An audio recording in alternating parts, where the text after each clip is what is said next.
அஸ்ஸலாமு அலைக்கும் வரஹ்மத்துல்லாஹி தஆலா வபரகாத்துஹு. அல்ஹம்துலில்லாஹ் அல்ஹம்துலில்லாஹி ரப்பில் ஆலமீன் வஸ்ஸலாத்து வஸ்ஸலாமு அலா ரசூலிஹி ஹாத்தமின் நபியீன் வ அலா ஆலிஹி தொய்யிபீன வ அஸ்ஹாபிஹி த்வாஹிரீன் வல் முஃமினீன வல் முஸ்லிமீன குல்லிஹிம் அஜ்மஈன் அம்மா பஅத். فقد قال الله سبحانه وتعالى في كلامه القديم والفرقان الحميد: أعوذ بالله من الشيطان الرجيم بفضل بسم الله الرحمن الرحيم إن أول بيت وضع للناس للذي ببكة مباركا صدق الله العظيم. وقال رسول الله صلى الله عليه وسلم في حديثه الشريف: العمرة إلى العمرة كفارة لما بينهما أو كما قال عليه الصلاة والسلام. புகழ் அனைத்தும் அல்லாஹு ஜன்னஷானு தஆலா ஒருவனுக்கே உரித்தாகட்டுமாக. சாந்தியும் சமாதானமும் ரசூலே கரீம் ஸல்லல்லாஹு அலைஹி வஸல்லம் அவர்களின் மீதும், அன்னாரின் அடிச்சுவடை அப்படியே பின்பற்றி வாழ்ந்த உத்தம சத்திய சஹாபாக்கள், தாபியீன்கள், தபஅ தாபியீன்கள், அவுலியாக்கள், அக்தாபுகள், ஷுஹதாக்கள், சாலிஹீன்கள், நாதாக்கள், பெரியோர்கள், நல்லோர்கள் மற்றும் இந்த காணொளியிலே வீற்றிருக்கும் நம் அனைவரின் மீதும் அல்லாஹுவின் அன்பும் அருளும் என்றென்றும் நின்று நிலவட்டுமாக. அல்ஹம்துலில்லாஹ், அல்லாஹினுடைய மாபெரும் கிருபையால் புனித உம்ராவினுடைய பயணத்தின் ஒரு காணொளியை நாம் இந்த இடத்தில் காண இருக்கின்றோம். இந்த காணொளியிலே உம்ரா எவ்வாறு செய்ய வேண்டும், நாம் போகக்கூடிய இடத்தினுடைய சிறப்புகள் என்ன, நாம் உம்ராவை முடித்துவிட்டு அங்கே பார்க்க இருக்கும் ஜியாரத்துகள் என்ன என்றது குறுகிய கான்செப்டை மட்டும் இந்த காணொளியில் பார்க்கலாம் இன்ஷா அல்லாஹ். நாம் எதையெல்லாம் பேச இருக்கின்றோமோ, எதையெல்லாம் படிப்பினை பெற இருக்கின்றோமோ அதையெல்லாம் வாழ்க்கையில் அப்படியே நடத்துவதற்கு ரப்புல் ஆலமீன் தௌஃபீக் செய்வானாக. அல்ஹம்துலில்லாஹ், இந்த உம்ரா பயணம் என்பது இன்றைய காலகட்டத்தில் ஒரு சாதாரண டூர் மாதிரி ஆயிடுச்சு. உண்மையில் உம்ரா பயணம் என்பது ஒரு டூர் தானா?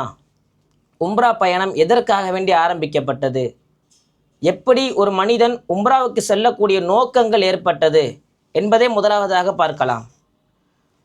ஆரம்ப காலகட்டத்தில் ரப்புல் ஆலமீன் இப்ராஹிம் அலைஹிஸ்ஸலாம் அவர்களுக்கு ஒரு ஆணையை பிறப்பிக்கின்றான். நீங்கள் உங்கள் மனைவி ஹாஜர் அம்மையாரையும் இஸ்மாயில் அலைஹிஸ்ஸலாமையும் ஒரு ஊருக்கு மக்காவிற்கு கூட்டு போங்க.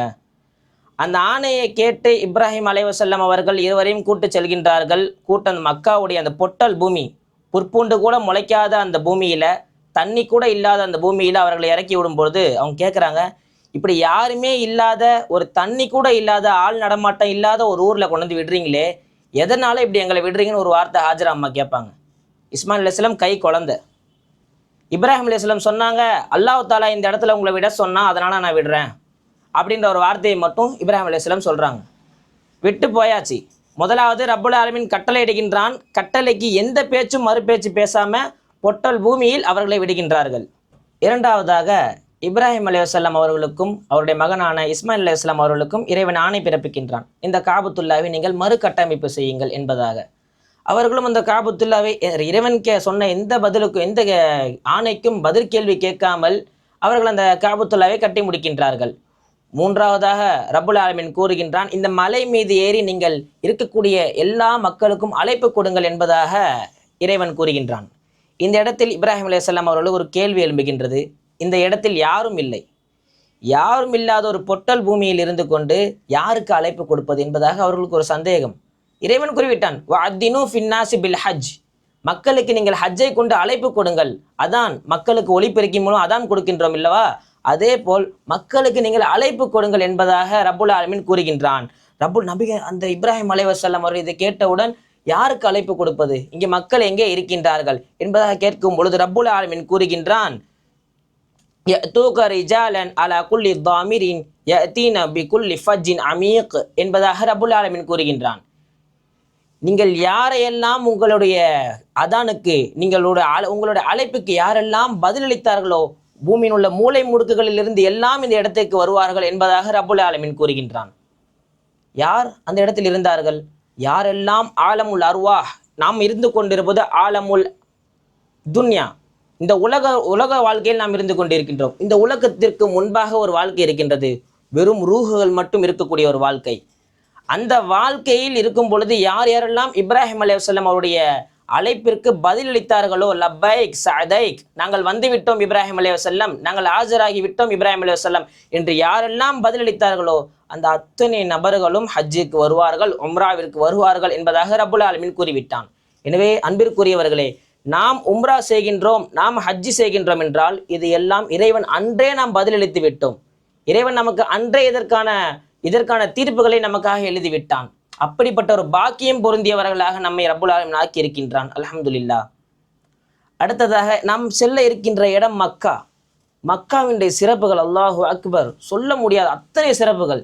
நாம் நம்முடைய ஊர்களில் ஒரு தொழுகைக்கு ஒரு நன்மை என்றால், அதே மக்காவில் தொழுகும் பொழுது, ஹரம் ஷெரீஃபில் தொழும்போது ஒரு தொழுகைக்கு 1,00,000 நன்மைகள் ரப்புல் ஆலமீன் தருகின்றான். மக்காவினுடைய சிறப்புகள் எத்தனை! நபிகள் நாயகம் ஸல்லல்லாஹு அலைஹி வஸல்லம் பிறந்த பூமி மக்கா.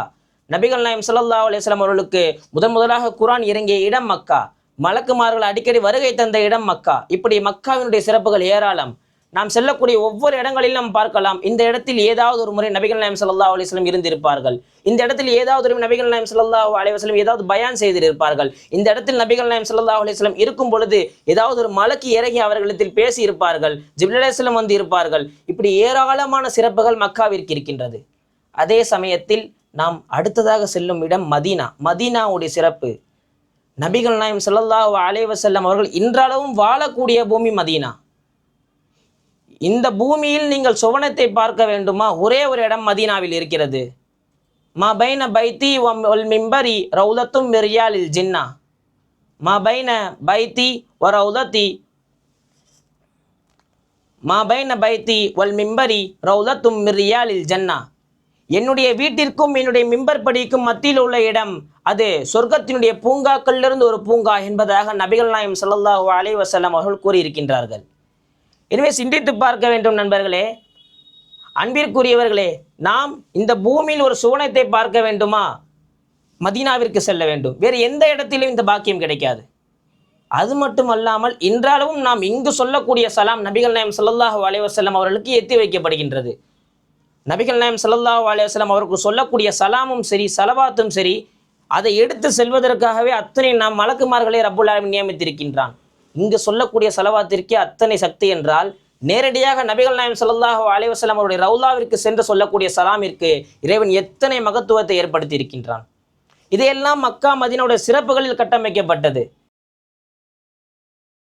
இப்போ நம் வளவலன்னு ரொம்ப இழுத்துட்டு போகாம நேரடியா ஒரு உம்ரா எப்படி செய்யணும், உம்ரானா ஃபர்ஸ்ட் என்ன?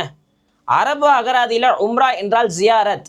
4 இடங்களை, சில இடங்களை, இஸ்லாத்தினுடைய சங்கமிக்க இடங்களை இறைவன் எந்த இடங்களெல்லாம் அந்த இறைவனுடைய அத்தாட்சியோடைய இடங்களாக ஆக்கினானோ அந்த இடங்களை ஜியாரத் செய்வது, சந்திப்பது, நேரடியாக போய் பார்ப்பது என்பதாக அரபு அகராதியில் உம்ராவிற்கு அர்த்தம்.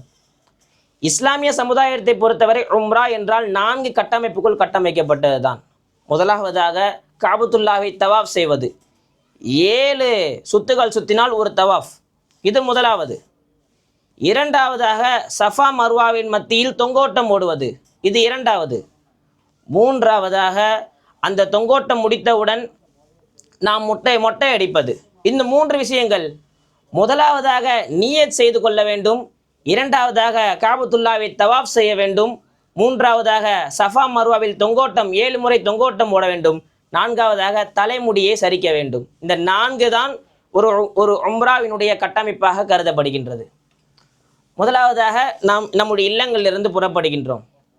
புறப்பட்டு போன உடனே என்ன துவா ஓதணும்? வாகனங்களில் செல்கிறோம், வாகனங்களில் போகும்போது ஓதுற துவா சுபஹானல்லதி சஹலனா ஹாதா ஒமா குன்னா லஹு முக்ரினீன்.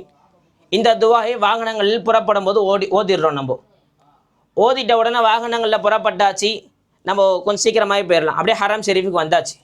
ட்ராவல் அங்கே ரொம்ப நேரம் ஆகும், இருந்தால் நம்ம சீக்கிரமே இப்போ ஹரம் ஷெரீஃபுக்கு வந்துட்டோம். வந்த உடனே முதலாவதாக நம்ம ஹரம் ஷெரீஃபை பார்க்குறோம். பார்த்த உடனே என்ன துவா ஓதணும்? என்ன துவா கேட்டாலும் அங்கீகரிக்கப்படக்கூடிய இடம் காபத்துல்லாஹ். முதல் முறையாக பார்த்த போது என்ன துவா கேட்டாலும் அங்கீகரிக்கப்படும், என்ன துவா கேட்டாலும் அங்கீகரிக்கப்படும். குறிப்பிட்ட துவா இருக்கா அப்படிலாம் கிடையாது. என்ன துவா வேணா ஒதுக்கலாம். ஒரு சில கிதாபுகள் எழுதுறாங்க, அல்லாஹ் மஸித் ஹாதல் பைத் தஷ்ரீஃபன் வ தஅலீமன் வ தக்ரீமன் வ மஹபத்தன். யா அல்லாஹ், இந்த காபத்துல்லாவை நான் என்ன பண்றேன், இன்னும் அதிகப்படுத்து. இந்த காபத்துல்லால எனக்கு சங்கையை அதிகப்படுத்து. இப்படின்னு ஒரு துவா இருக்குது. அதே துவாவோட தொடர்ல சொல்றாங்க, வஸித் மன் ஷர்ரஃபஹு வ கர்ரமஹு மிம்மன் ஹஜ்ஜஹு அவ் இஅ்தமரஹு தஷ்ரீஃபன் வ தஅலீமன் வ தக்ரீமன் வ பிர்ரன். இந்த துவாவை காபத்துல்லாவை பார்த்தவுடன் நம்ம ஓதிரணும்.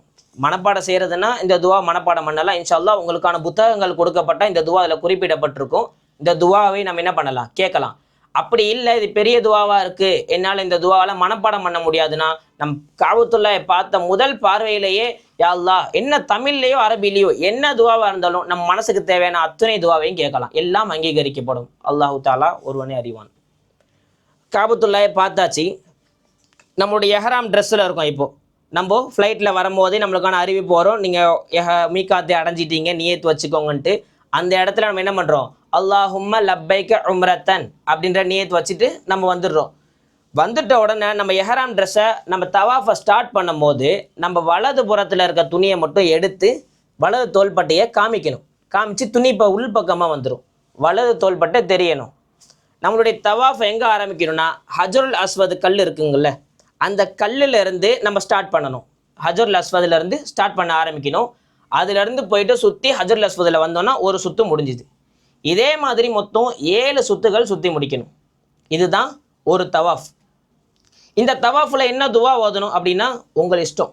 என்ன துவா வேணாலும் ஓதலாம், என்ன திக்ர் வேணாலும் ஓதலாம், என்ன குர்ஆன் ஆயத்து வேணாலும் ஓதலாம். குறிப்பிட்டு எந்த துவாக்களும் எந்த திக்ருகளும் குறிப்பிட்டு எதுலேயும் கூறப்படலை.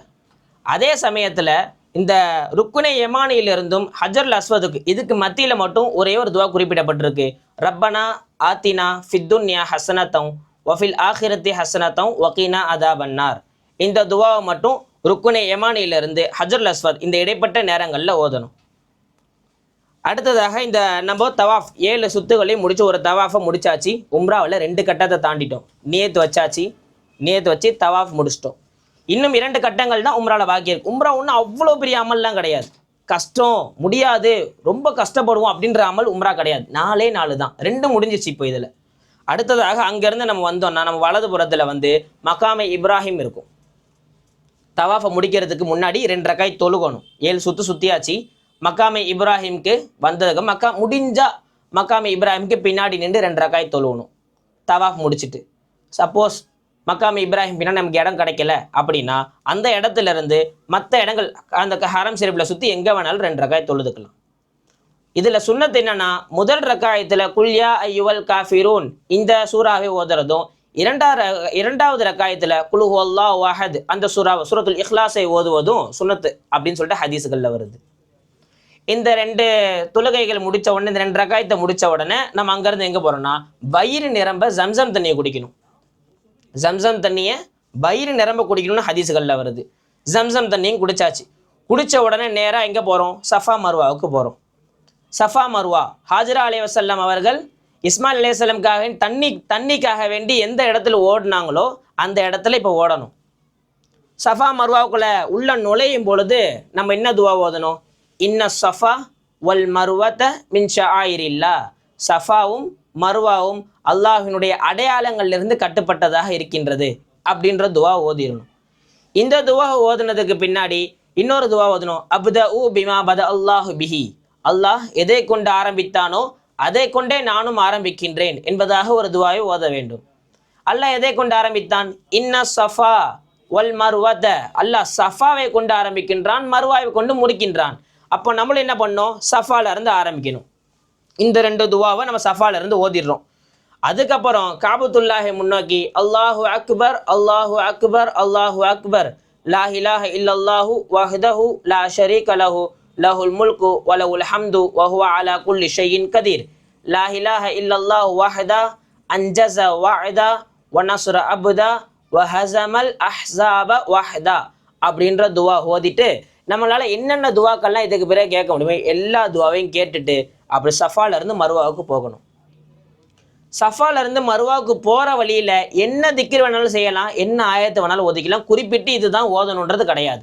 சில இமாம்கள் சொல்றாங்க, சுபஹானல்லாஹி வல்ஹம்துலில்லாஹி வலா இலாஹ இல்லல்லாஹு வல்லாஹு அக்பர் வலா ஹவுல வலா குவத்த இல்லா பில்லாஹில் அலியுல் அதீம். இதை ஓதலாம் அப்படின்னு சில இமாம்கள் சொல்றாங்க. ஆனாலும் என்ன வேணாலும் ஓதலாம் அப்படின்றத சரியான இது. எது வேணாலும் ஓதலாம், என்ன திக்ர் வேணாலும், என்ன ஆயத்து வேணாலும் ஓதலாம். அதே சமயத்தில் ஆண்களுக்கு மட்டும் மீலைனில் அஹ்தரைன் அப்படின்னு ஒரு பச்சை கலரில் விளக்கு போட்டிருப்பாங்க. அந்த விளக்கு நேரத்தில் வரும்போது மட்டும் ஆண்கள் என்ன பண்ணணும்னா அந்த இடத்துல கொஞ்சம் வேகமாக ஓடணும். பெண்கள் ஓடக்கூடாது. ஆண்கள் மட்டும் அந்த பச்சை விளக்குடைய இடங்கள்ல ஓடணும். ஓடி அந்த பச்சை விளக்கு முடிஞ்ச உடனே நார்மலான நடையை நடக்க ஆரம்பிச்சிடணும். அந்த விளக்குடைய நேரத்தில் மட்டும் ஓடணும். சரிங்களா? அடுத்தபடியாக தாண்டினோடனே மருவாவை நம்ம அடைஞ்சிரும். மருவால என்ன துவா ஓதுது?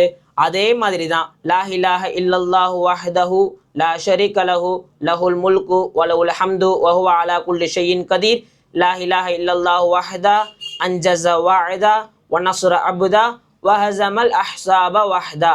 இந்த துவாவை நம்ம மருவா சஃபால என்ன ஓதணுமோ அதே மருவாலையும் ஓதுறோம். காபத்துல்ல முன்னோக்கி அல்லாஹு அக்பர் அல்லாஹு அக்பர் அல்லாஹு அக்பர்னு சொல்லி இந்த துவாவை ஓதிடுறோம். ஓதிட்டு நம்மளால என்னென்ன துவாக்கள்லாம் அங்கே கேட்க முடியுமோ எல்லா துவாவும் கேட்டு திரும்பி மருவால இருந்து சஃபாவுக்கு போகணும். சஃபால இருந்து மருவா ஒரு தொங்கோட்டம், மருவாவிலிருந்து சஃபா 2வது தொங்கோட்டம். இப்படியே மாறி மாறி ஒரே துவாக்களையே ஓதி கடைசியில் நம்முடைய 7வது தொங்கோட்டம் எங்க முடியும்? நம்முடைய 7வது தொங்கோட்டம் மருவாவில் முடியும். மருவால முடிச்ச உடனே அங்கேருந்து நம்ம வெளியே போகிறதுக்கான வாசல் இருக்கும். அந்த இடத்துல இருந்து வெளியே போகிறோம். வெளியே வந்தால் கடைகள் இருக்கும். அந்த இடத்துல போய் நம்ம தலைமுடியை கழிஞ்சிக்கிறோம். நம்ம தலைமுடியை களைஞ்ச உடனே உம்ரா முடிஞ்சிருச்சு. இவ்வளோதான் உம்ராவுடைய அந்த 4 முக்கியமான விஷயங்கள் இதுல இருந்து முடிஞ்சிருது. இந்த 4 விஷயங்களை முடிச்ச உடனே ஒரு உம்ரா நம்முடைய சராசரியான வாழ்க்கைக்கு வந்துடலாம். அத்தர் பூசிக்கலாம். நம்ம வாழ்க்கையில என்னென்னலாம் செய்யணும்னு நினைக்கிறோமோ, என்னென்னலாம் நம்மளுக்கு தடையா இருந்துச்சோ, ஒப்பந்தங்கள் பேசுவது தடையா இருந்துச்சு, நகங்கள் வெட்டுவது தடையா இருந்துச்சு, முடி வெட்டுவது தடையா இருந்துச்சு, இப்படி அந்த நறுமணம் பூசுவது தடையா இருந்துச்சு, இப்படி எதெல்லாம் தடையாக இருந்ததோ உம்ராவுடைய நியத்தில் இருக்கும் பொழுது இந்த உம்ரா முடியை களைந்தவுடன் அது எல்லாமே உனக்கு ஹலால் ஆகிவிடும். எல்லாமே பண்ணிக்கலாம். உம்ரா இதோட முடிஞ்சிருச்சு. நம்ம உம்ராவுடைய பாடங்களை பொறுத்த வரைக்கும் உம்ராவுடைய நேரங்கள், இந்த உம்ரா அப்படின்ற ஒரு கான்செப்டை நம்ம பார்க்கும்போது இந்த ட்ரெஸ்ஸுடைய கோடு எதுக்கு? நீ உலகத்துல எவ்வளவு பெரிய பணக்காரனாக இருந்தாலும், உலகத்துல எவ்வளவு பெரிய கோடீஸ்வரனாக இருந்தாலும், காபத்துல்லா பக்கம் நீ வரும் பொழுது 2 வெள்ளை துணி தான் நீ அணிஞ்சிருக்கிறது. 2 கஃபன் துணி தான் அது. ஒரு மனிதன் உலகத்தில் எவ்வளவு பெரிய பணக்காரனாக வாழ்ந்தாலும் மரணிக்கும் தருவாயில் அவனுக்கு எப்படி 2 வெள்ளை துணி மட்டும்தான் அவனுக்கு சொந்தமோ, அதை தவிர வேற எதுவுமே சொந்தம் இல்லையோ, எல்லா பணக்காசுகளும் உனக்கு சொந்தம் இல்லையோ, அதே போல் ரப்புல் ஆலமீன் நீ பார்க்க போகும் பொழுது உனக்கு இது 2 மட்டும்தான். நீ யாரா இருந்தாலும், ஒரு அதிபராகவே இருந்தாலும், சாதாரண மக்களும் சாமானியனும் ஒரு அதிபரும் ஒன்றுதான் இறைவனுக்கு முன்னால். ஒரு மௌத்தானவனுக்கு என்ன கஃபன் துணி அணிகிறோமோ அந்த ஒரு ஆடையை அணிஞ்சிட்டு தான் ரப்புல் ஆலமீன் அவன் நிற்கணும். அது மட்டும் இல்லாம ஒரு தவாஃப்ன்றது யாருடைய அமல்? தவாஃப்ன்றது மலக்குமாருடைய அமல். மலக்குமார்கள் தான் அதிகமாக இறைவனை தவாஃப் செய்து கொண்டும் தஸ்பீ ஓதி கொண்டும் இருப்பார்கள். அந்த அமலை நீ அந்த இடத்துல செய்யற. எனவே அதனால தான் தவாஃப் செய்யும் போது ஒலு கண்டிப்பா இருக்கணும் என்பதாக இமாம்கள் கூறுகின்றார்கள். இப்படி எல்லா பரிசுத்தமான வேலைகளையும் அமல்களையும் இந்த காபத்துல்லாவுடைய சுத்தி நம்மளுக்கு இருந்து கொண்டே இருக்கிறது. ஒரு உம்ரா முடிஞ்சிருச்சு. இன்ஷா அல்லாஹ் இதற்கு பின்னாடி நம்ம என்ன பண்ணுவோம் அப்படின்னா ஜியாரத். மக்காவுடைய ஜியாரத் இருக்கின்றது, மதீனாவுடைய ஜியாரத் இருக்கின்றது. மக்காவுடைய ஜியாரத்தை பொறுத்த வரைக்கும் முதலாவதாக நம்ம அதே மாதிரி நம்ம பேருந்துகள்லேருந்து புறப்பட்டால் முதலாவதாக சவுர் மலை, அந்த மலைக்கு போயிடுவோம். நபிகள் நாயகம் ஸல்லல்லாஹு அலைஹி வஸல்லம் 3 தினங்கள் அந்த மலைக்குள்ள குகைகளில் தங்கியிருந்தாங்க. அந்த மலையில் நின்று அங்கே அந்த பயானை பேசிட்டு இன்ஷா அல்லாஹ் அங்கேருந்து புறப்பட்டால் அரஃபாவுடைய மைதானத்துக்கு போயிடுவோம். அரஃபாவுடைய மைதானத்தில் நின்று அங்கேயும் பயான் பேசிட்டு நம்மளுடைய கொஞ்ச நேரம் நின்று துவா கேட்டுட்டு அந்த இடத்துல இருந்து புறப்பட்டா மினா, முஸ்தலிஃபா, இப்ராஹிம் அலைஹிஸ்ஸலாம், இஸ்மாயில் அலைஹிஸ்ஸலாம் அவர்களை அறுக்க கொண்டு சென்ற இடம், இந்த இடத்தெல்லாம் நம்ம பேருந்துகள்லே பார்த்து விட்டு அந்த இடத்த விட்டு சென்றா ஷைத்தானுக்கு கல்லெறிகிற இடம், இந்த இடத்தெல்லாம் நம்ம அப்படியே பார்த்துக்கிட்டே போயிடுவோம். பார்த்துட்டு போனா இறுதியாக நம்ம எங்கே போவோம்னா ஜிரானா அப்படின்னு அந்த இடத்துல சொல்லக்கூடிய அந்த மீகாத்துக்கு சென்று அந்த இடத்துல ஒரு இஹ்ராம் அணிஞ்சு ஒரு உம்ரா செய்வோம் இன்ஷா அல்லாஹ். இது மக்கா ஜியாரத். அதே சமயத்தில் தாயிஃபுடைய ஜியாரத் அடுத்ததாக. தாயிஃபுடைய ஜியாரத்தை பொறுத்த வரைக்கும் முதலாவதாக இன்றைய காலகட்டத்தில் ஒட்டகங்கள், அது ஜியாரத்துடைய அடிப்படையில் இல்லைனாலும் இப்போ உள்ள மக்களுக்கு நம்ம ஒரு அரபிக் கண்ட்ரிக்கு வந்திருக்கோம், ஒரு ஒட்டகம் கூட பார்க்கலனா எப்படி அப்படின்ற ஒரு ஆசைக்காக வேண்டி இப்போ உள்ள மக்கள் என்ன பண்ணுறாங்க, ஒட்டக பண்ணை கொண்டு போய் நாங்கள் ஒட்டக பால் குடிக்கிறது, அந்த ஒட்டக பண்ணையில் ஒட்டகத்து மேலே கொஞ்சம் சவாரி செய்கிறது, இது மாதிரியான காரியங்களும் நடக்குவாங்க. அது முடிச்சுட்டு அந்த ஒரு மியூசியம் இருக்கும். பழங்கால பொருட்கள் எல்லாம் எப்படி இருந்துச்சு, காபத்துல்லாவுடைய சாவி எப்படி இருக்கும், அப்படி அந்த அரிய பொக்கிஷங்கள் எப்படியெல்லாம் இருந்தது அப்படின்னு ஒரு மாதிரியை ஏற்படுத்தி என்ன பண்ணியிருப்பாங்க, அந்த இடத்துல வச்சிருப்பாங்க. அடுத்ததாக நம்ம போகிற இடம் ஹுதைபியா உடன்படிக்கை. எவ்வளோ சிறப்பான இடம். நபிகள் நாயகம் ஸல்லல்லாஹு அலைஹி வஸல்லம் செய்த 4 உம்ராக்களில் தடை செய்யப்பட்ட உம்ரா, ஒரே ஒரு உம்ராவை மட்டும் தடுத்து நிறுத்துருவாங்க பாதியிலே. அந்த இடத்துல முடிகள் எல்லாம் களைஞ்சிட்டு நபி ஸல்லல்லாஹு அலைஹி வஸல்லம் அவங்க அந்த இடத்துலேருந்து கிளம்பிடுவாங்க. அந்த ஹுதைபியாவோட உடன்படிக்கை இடத்துல அந்த இடத்துல அவங்களுக்கு ஒரு உம்ரா அங்கீகரிக்கப்பட்ட இடம் அந்த ஒரு உம்ரா அந்த ஹுதைபியாவோட இடத்துல தான். அந்த இடத்த ஜியாரத் செய்வோம் இன்ஷா அல்லாஹ். அதற்கு பின்னாடி மஸ்ஜித் இப்னு அப்பாஸ், மார்க்கத்தினுடைய மிகப்பெரிய ரயீசுல் முஃபஸ்ஸிரீன், மிகப்பெரிய திருக்குரானின் விரிவுரையாளர்களுடைய தலைவர் என்ற போற்றப்படக்கூடிய இப்னு அப்பாஸ் ரலியல்லாஹு அன்ஹு அவருடைய மஸ்ஜிதுக்கு சென்று அங்கே ஜியாரத்தை முடித்துவிட்டு அங்கேருந்து நம்ம எங்கே போவோம், மஸ்ஜித் அத்தாஸ். நபிகள் நாயகம் ஸல்லல்லாஹு அலைஹி வஸல்லம் அவர்கள் தாயிஃபில் மக்களால் கல்லெறியப்பட்டு இரத்த வெள்ளத்தோடு இருந்து ஒரு தோட்டத்தில் ஒதுங்கும் பொழுது அந்த மஸ்ஜிதில் அத்தாஸ் என்ற ஒரு நபர் இஸ்லாத்தை ஏற்றுக்கொண்டார். அந்த ஒரு இடத்திற்கு சென்று ஜியாரத் செய்துவிட்டு மஸ்ஜிதே ரசூல், நபிகள் நாயகம் ஸல்லல்லாஹு அலைஹி வஸல்லம் அவர்கள் அதுக்கு பின்னாடி ஒரு மஸ்ஜிதில் தொழுதார்கள், ஒரு இடத்தில் தொழுதார்கள். அந்த இடத்தையும் ஜியாரத் செய்துவிட்டு அங்கிருந்து இறுதியாக கர்னுல் மனாசில் என்ற ஒரு இடத்திற்கு சென்று அங்கே ஒரு உம்ரா செய்யக்கூடிய நசீபை அல்லாஹ் நமக்கு அங்கே ஏற்படுத்தி தந்திருக்கின்றான். இது தாய்வுடைய ஜியாரத். இன்ஷா அல்லாஹ் அதை முடித்து ஒரு உம்ராவை முடித்து விடலாம் இன்ஷா அல்லாஹ். அதற்கு பின்பதாக நாம் மதீனாவிற்கு செல்கின்றோம். மதீனாவிற்கு செல்லக்கூடிய நேரத்தில் பத்ருனுடைய ஜியாரத் இருக்கின்றது. பத்ருடைய போர்க்களம், இஸ்லாத்தினுடைய முதல் போர், இஸ்லாத்தினுடைய முதல் வெற்றி, இஸ்லாமிய மார்க்கம் அடுத்த கட்டத்திற்கு கொண்டு சென்ற ஒரு போர் பத்ரு போர். அந்த போரினுடைய அந்த நிலங்களை அந்த நடந்த ஒரு பேட்டில் ஃபீல்ட் அதை நம்ம பார்த்துட்டு அங்கே ஜியாரத் செஞ்சுட்டு அங்கே உள்ள மஸ்ஜிதில் 2 ரக்காத் தொழுதுட்டு தஹியத்துல் மஸ்ஜித் தொழுதுட்டு இன்ஷா அல்லாஹ் அங்கேருந்து புறப்பட்டு மதீனாவுக்கு போயிடுவோம் இன்ஷா அல்லாஹ். மதீனானாலே ரவுலாவுடைய தொழுகை தான். இந்த உலகத்தில் வாழக்கூடிய நேரத்தில் சுவனத்தை பார்க்கக்கூடிய, சுவனத்தில் இருக்கக்கூடிய, சுவனத்தில் தொழக்கூடிய ஒரு இடம்னா அது ரவுலா தான். நபிகள் நாயகம் ஸல்லல்லாஹு அலைஹி வஸல்லம் ஹதீஸில் முன்பே கூறியிருந்தோம், மா பைன பைத்தி வல் மிம்பரி ரவுதத்தும் மின் ரியாலில் ஜன்னா. என்னுடைய வீட்டிற்கும் என்னுடைய மிம்பருக்கும் மத்தியில் உள்ள இடம் சொர்க்கத்தினுடைய பூங்காக்களிலிருந்து ஒரு பூங்கா என்பதாக நபிகள் நாயகம் ஸல்லல்லாஹு அலைஹி வஸல்லம் கூறினார்கள். இந்த இடத்தில் நாம் சிந்திச்சு பார்க்கணும். நபி ஸல்லல்லாஹு அலைஹி வஸல்லம் அவர்கள் சுவனத்தை போன்று, சுவனத்திற்கு ஒரு மாதிரி, ஒரு டெமோ அப்படின்னு சொல்லலை. இதுதான் சுவனத்தில் ஒரு சுவனம், சுவனங்களோட பூங்காக்களில் ஒரு பூங்கா, இதுதான் அது அப்படின்னு நபிகள் நாயகம் ஸல்லல்லாஹு அலைஹி வஸல்லம் குறிப்பிட்டு கூறினார்கள். அதோடைய மாதிரி, இந்த மாதிரி தான் சுவனத்தில் இருக்கும் என்பதாக நபிகள் நாயகம் ஸல்லல்லாஹு அலைஹி வஸல்லம் ஒரு மாதிரியை இந்த இடத்துல காட்டலை. மறுமை நாளில் இந்த பூமி மட்டும் அப்படியே சொர்க்கத்திற்கு உயர்த்தப்படும் என்பதாக ஹதீசுகளில் வருகின்றது. அப்படிப்பட்ட ஒரு சிறப்பான இடத்துல நாம் தொழக்கூடிய பாக்கியத்தை அல்லாஹ் நமக்கு அங்கே ஏற்படுத்தி தந்திருக்கின்றான். அதே சமயத்தில் மதீனாவுடைய ஜியாரத்துக்கு போவோம். மதீனாவுடைய ஜியாரத்தில் என்ன இருக்குது, ஒஹத் மலை, ஒஹதுனுடைய போர் நடந்த இடம். அந்த மலையை பார்க்கும் பொழுது, அந்த போர் அந்த நடந்த இடத்தை பார்க்கும்போது அல்லாஹ் அக்பர், அத்தனை சிறப்பாக இருக்கும். அது இஸ்லாமியர்கள் தோற்று போன ஒரு போர். அது நபிகள் நாயகம் ஸல்லல்லாஹு அலைஹி வஸல்லம் அவர்கள் அவர்களுடைய பேச்சை சிறிது பிசகு ஏற்பட்டதனால் ஏற்பட்ட விளைவு அந்த இடத்துல ஒரு தோல்வி. நபிகள் நாயகம் ஸல்லல்லாஹு அலைஹி வஸல்லம் அவருடைய கடவாய்ப்புகள் உடைக்கப்பட்டது. இரத்த வெள்ளத்தில் நபிகள் நாயகம் ஸல்லல்லாஹு அலைஹி வஸல்லம் அந்த போரில் இருந்தார்கள். 70 சஹாபாக்கள் அந்த போரில் கொல்லப்பட்டார்கள். அந்த வில்வீரர்கள் நின்று கொண்டிருந்த மலையை நாம் பார்ப்போம். எந்த சஹாபாக்கள் எல்லாம் ஷஹீதானார்களோ அந்த மக்பராக்களையும் நான் அந்த இடத்துல ஜியாரத் செய்வோம். இந்த இடத்தெல்லாம் பார்த்து அந்த இடத்துல துவா செஞ்சுட்டு பிறகு அங்கேருந்து நம்ம எங்கே போகிறோன்னா மஸ்ஜிதே ஹந்தக் பார்ப்போம், சபா மஸ்ஜித். அந்த மஸ்ஜிதை பஸ்ஸில் இருக்கும் போதே பார்ப்போம். நமக்கு இறங்கக்கூடிய பாக்கியம் கிடைக்காது. இன்ஷா அல்லாஹ் அந்த இடத்துக்கு மட்டும் பஸ்ஸில் போகும்போதே நம்ம பார்த்துட்டு போவோம், சரிங்களா? இன்ஷா அல்லாஹ். அதற்கு பின்பதாக மஸ்ஜிதே கிப்லத்தைன், 2 கிப்லாக்கள்.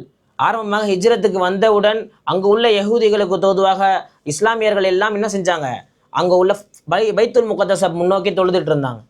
இருந்தாலும் நபிகள் நாயகம் ஸல்லல்லாஹு அலைஹி வஸல்லம் அவர்களும் சரி மற்ற சஹாபாக்களுக்கும் எப்படா காபத்துல்லாயை பார்ப்போம், எப்படா காபத்துல்லாயை பார்த்து நம்ம தொழுவோன்ற ஒரு ஆசை மட்டும் இருந்துகிட்டே இருந்துச்சு. ரப்புல் ஆலமீன் ஆயத்தை இறக்கின, கிப்லத்தன் தர்லாஹா, நீங்கள் எந்த கிப்லாகவே நீங்கள் நாடி இருக்கின்றீர்களோ, ஆசைப்படுகின்றீர்களோ அதை நோக்கி நீங்கள் தொழுவுங்கள் என்பதாக ரப்புல் ஆலமீன் கூறிவிட்டான். அசர்னுடைய தொழுகை, சில ரிவாயத்துகளில் லொஹருடைய தொழுகை என்றும் இருக்கின்றது. 2வது ரக்காய் தொழுது முடித்தவுடன் அப்படியே அந்த ஆயத்து வந்தவுடன் திரும்புகின்றார்கள் நபிகள் நாயகம் ஸல்லல்லாஹு அலைஹி வஸல்லம் அவர்கள்.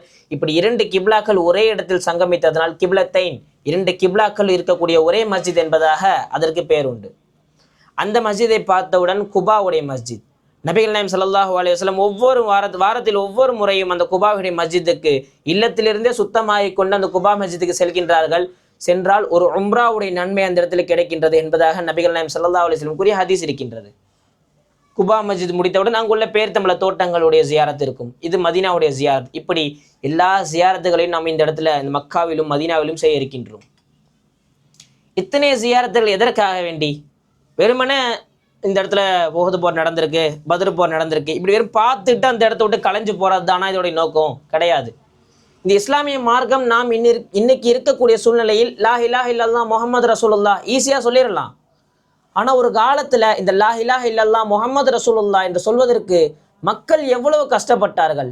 நபிகள் நாயகம் ஸல்லல்லாஹு அலைஹி வஸல்லம் எவ்வளவு துயரப்பட்டார்கள். மக்களை இந்த இஸ்லாமிய உண்மை மார்க்கத்திற்கு கொண்டு வருவதற்கு எவ்வளவு கஷ்டப்பட்டார்கள், எவ்வளவு அடிபட்டார்கள், எவ்வளவு துயரப்பட்டார்கள், எத்தனை மக்களால் சொல்லாலும் கல்லாலும் அடிக்கப்பட்டார்கள் என்பதையெல்லாம் இந்த இடத்தில் நாம் சிந்தித்து பார்க்க வேண்டும். உஹது போர்க்களத்தில் நபிகள் நாயகம் ஸல்லல்லாஹு அலைஹி வஸல்லம் இரத்த வெள்ளத்தில் இருந்தார்கள். தாயிஃப்க்கு அங்கு உள்ள மக்களை எல்லாம் இஸ்லாத்துக்கு கொண்டு வரலாம்னு சொல்லிட்டு நபிகள் நாயகம் ஸல்லல்லாஹு அலைஹி வஸல்லம் போகும் பொழுது அங்குள்ள சிறுவர்களை கொண்டு கல்லாலும் சொல்லாலும் எறிந்தார்கள். இந்த அளவுக்குன்னா நபிகள் நாயகம் ஸல்லல்லாஹு அலைஹி வஸல்லம் அவர்களை கல்லை கொண்டு எரியும் பொழுது அவருடைய காலில் உள்ள சதைகள் எல்லாம் பிரிந்து தொங்குகின்றது, செப்பலில் ஒட்டி கொண்டு.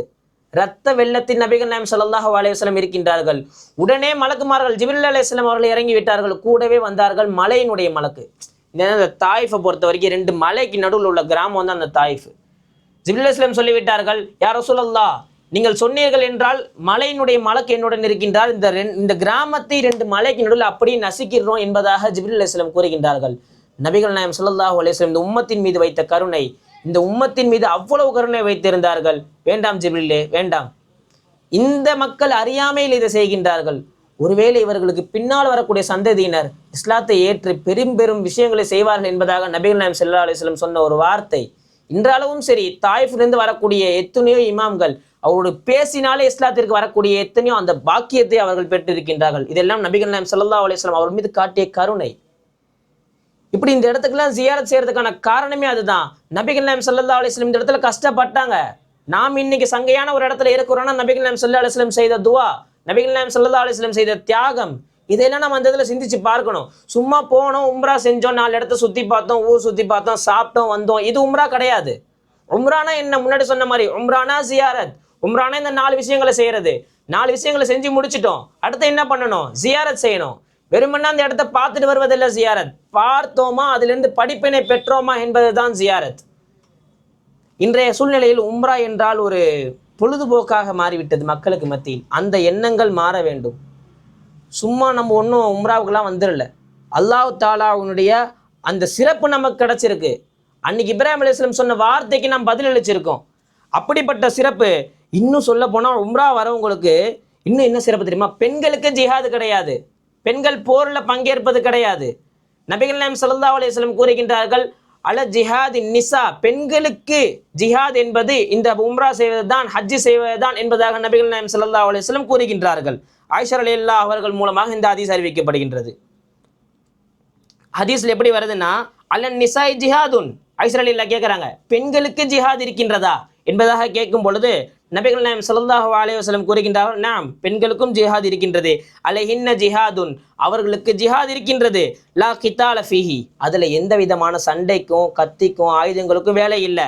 ஃபீஹி ஹஜ்ஜுன் வ உம்ரா, அதில் வந்து ஹஜ்ஜும் உம்ராவும் தான் பெண்களுடைய ஜிஹாத் என்பதாக நபிகள் நாயகம் ஸல்லல்லாஹு அலைஹி வஸல்லம் கூறி காட்டுகின்றார்கள்.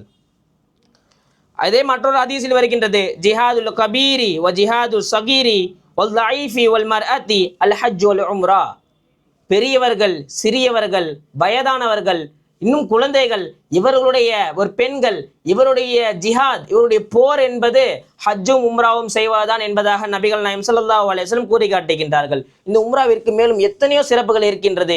அல் உம்ரத்து இலல் உம்ரா கஃபாரத்துன் லிமா பைனஹுமா, ஒரு உம்ராவிலிருந்து மற்றொரு உம்ராவிற்கு மத்தியில் செய்யக்கூடிய அத்துணை பாவங்களும் மன்னிக்கப்படும் என்பதாக நபிகள் நாயகம் ஸல்லல்லாஹு அலைஹி வஸல்லம் கூறி காட்டியிருக்கின்றார்கள். மேலும் மற்றொரு ஹதீஸில் வருகின்றது, தாபிஉ பைனல் ஹஜ் வல் உம்ரா ஃபஇன்னஹுமா யன்ஃபியானில் ஃபக்ர வத்துனூப், ஹஜ்ஜையும் உம்ராவையும் தொடர்படியாக செய்யுங்கள், அது உங்களுடைய வாழ்க்கையில் உள்ள பாவங்களையும் உங்களுடைய ஏழ்மையும் அது போக்கிவிடும் என்பதாக நபிகள் நாயகம் ஸல்லல்லாஹு அலைஹி வஸல்லம் கூறி காட்டியிருக்கின்றார்கள். மேலும் இந்த ஹஜ்ஜையும் உம்ராவையும் செய்யக்கூடிய அந்த மக்களுக்கு இறைவன் வைத்துள்ள பெயர் என்ன தெரியுமா? வஃப்துல்லா, அல்லாஹ்வினுடைய விருந்தாளிகள் என்பதாக அவர்களுக்கு பேர் வைக்கின்றான் இறைவன். வல் ஹாஜ் வல் முஅத்தமீர் வஃப்துல்லா, ஹஜ்ஜு செய்பவரும் உம்ரா செய்பவரும் இறைவனுடைய விருந்தாளிகளாக ஆகிவிடுகின்றார்கள். தஅஹும் ஃபஅஜாபூஹு, அவர்களை ரப்புல் ஆலமீன் அழைத்து விட்டான். அவர்கள் ரப்புல் ஆலமீன் அழைத்ததற்கு ஃபஅஜாபூஹு, அவர்கள் ரப்புல் ஆலமீன் பதிலளித்து விட்டார்கள். வஸஅலூஹு, அவர்கள் ரப்புல் ஆலமீன் ஏதாவது ஒரு வார்த்தை கேட்டால், ஏதோ ஒரு துஆவை அவர்களிடத்தில் அல்லாஹ்விடம் கேட்டால், ஃபஅதாஹு, அல்லாஹ் அவர்களுக்கு அதை கொடுத்து விடுகின்றான் என்பதாக ஹதீஸ்களில் வருகின்றது. எத்தனை சிறப்புகள்! அதனால தான் சொல்றோம், உம்ராவுக்கு போனா வெறுமனே சுத்தி பார்ப்பதில்லை உம்ரா. நீங்கள் கேட்கும் எல்லா துவாக்களும் அங்கீகரிக்கப்படக்கூடிய இடங்கள் அங்கு இருக்கின்றது. காபத்துல்லாவில் நீங்கள் கேட்கக்கூடிய ருக்குனை யமானாக இருக்கட்டும், ருக்குனை யமானின் கை வைத்தால் அதில் உங்களுடைய பாவங்கள் எல்லாம் கரைக்கப்படும் என்பதாக ஹதீஸில் இருக்கின்றது. வெறும் அந்த ஹஜருல் அஸ்வதுடைய கல்லில் மட்டும் எத்தனை சிறப்புகள்! ஹஜருல் அஸ்வத் கல், உமர் ரலியல்லாஹு அன்ஹு சொல்கின்றார்கள், ஹஜருல் அஸ்வத் கல், உன்னை மட்டும் ரசூலுல்லாஹி ஸல்லல்லாஹு அலைஹி வஸல்லம் அவர்கள் முத்தம் கொடுத்து நான் பார்க்கவில்லை என்றால் நான் உனக்கு முத்தம் கொடுக்க மாட்டேன், நீ வெறும் கல்லு தான் என்பதாக உமர் ரலியல்லாஹு கூறும் பொழுது அலி ரலியல்லாஹு கூறுகின்றார்கள், அப்படி இல்லை உமர் ரலியல்லாஹு அவர்களே, அப்படி கிடையாது. இந்த கல் தான் மறுமையில் யார் என்னை தொட்டார்கள், யாருக்கெல்லாம் சாதகமாகவோ பாதகமாகவோ சாட்சி சொல்லக்கூடிய சக்தி இந்த கல்லுக்கு இருக்கின்றது என்பதாக அலி ரலியல்லாஹு அவர்கள் விளக்குகின்றார்கள். இதை கேட்ட உமர் ரலியல்லாஹு அப்படியே அதை ஏற்றுக்கொண்டு, லவ்லா அலியுன் லஹலக உமர், ஒருவேளை அலி மட்டும் இல்லை என்றால் இந்த உமர் அன்றே நாசமாகி போயிருப்பான் என்பதாக உமர் ரலியல்லாஹு அவர்கள் கூறுகின்றார்கள். அத்தனை சிறப்பு. எனவே இந்த உம்ராவுடைய பாக்கியம் நம் அனைவருக்கும் கிடைத்திருக்கின்றது. உம்ராவுடைய தௌஃபீக்கை நம் அனைவருக்கும் அல்லாஹ் தந்திருக்கின்றான். எனவே அந்த இடத்திற்கு சென்று நம்முடைய நேரங்களை நொடி பொழுதும் வீணாக்காமல் அத்தனை அமல்களையும் அத்தனை இபாதங்களையும் செய்யக்கூடிய நல்ல தௌஃபீக்கை ரப்புல் ஆலமீன் நம் அனைவருக்கும் தந்தருளி புரிவானாக. மேலும் எல்லா விதமான கோபங்களை விட்டும் ஷைத்தானியத்துடைய தீங்குகளை விட்டும் அல்லாஹ் தஆலா நம் அனைவரையும் பாதுகாப்பானாக. மேலும் அதிகமாக காபத்துல்லாவை தவாஃப் செய்யக்கூடிய உம்ரா செய்யக்கூடிய நல்ல நசீபை நம்ம அனைவருக்கும் தந்தருளி புரிவானாக. நபிகள் நாயகம் ஸல்லல்லாஹு அலைஹி வஸல்லம் அவர்களுக்கு அதிகமாக சென்று சலாம் சொல்லக்கூடிய பாக்கியத்தையும், மறுமை நாளில் நபிகள் நாயகம் ஸல்லல்லாஹு அலைஹி வஸல்லம் அவருடைய ஷஃபாஅத்தை பெறக்கூடிய நன்மக்களாக அல்லாஹ் தஆலா நம் அனைவரும் ஆக்கி புரிவானாக. ஆமீன். வ ஆகிரு தவானா அல்ஹம்துலில்லாஹி ரப்பில் ஆலமீன். அஸ்ஸலாமு அலைக்கும் வரஹ்மத்துல்லாஹி தஆலா வபரகாத்துஹு.